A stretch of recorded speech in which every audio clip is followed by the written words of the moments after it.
আমরা চূড়ান্ত ডিবেটটা করব এবং ডিবেটের কেন্দ্রে যেন মানুষ থাকে, ডিবেটের কেন্দ্রে যেন শুধু সংবিধান না থাকে, ডিবেটের কেন্দ্রে যে মানুষের জীবনের যে দুর্ভোগ, এই যে বেকার সমস্যাটার সমাধান হচ্ছে না, কিভাবে সমাধান হতে পারে, এই যুদ্ধ হয়তো আরও কিছুদিন কন্টিনিউ করবে, আমাদের সেক্ষেত্রে দেশটাকে রক্ষা করবো কিভাবে, দ্রব্যমূল্য কেন নিয়ন্ত্রণের মধ্যে আনা যাচ্ছে না, আইন শৃঙ্খলা পরিস্থিতি, পুলিশের কেন মনোবল এখনো আসে না, লোকবল তো কমে নেই, তো মনোবল কমে গেল কেন?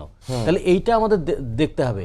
এবং কোনো কোনো জায়গায় একটা জিনিস আমি আতিক মুজাহিদের সঙ্গে একমত, এর আগেও আমরা দেখেছি কোনো একজনকে যদি মহিমান্বিত করতে গিয়ে বাকিরা তখন অকর্মণ্য হয়ে পড়েন, এটা একটা দিক।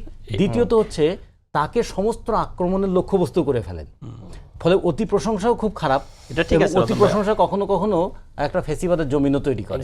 ফলে সেই জায়গাগুলো একটু সতর্ক হতে হবে। আর সবচেয়ে বড় যে বিষয়টা, যে রেসপন্সিবিলিটিটা যেন মানে ডিস্ট্রিবিউটেড হয়, হ্যাঁ, ডিস্ট্রিবিউটেড না হলে তখন হবে কি কেউ রেসপন্সিবিলিটি নেবে না।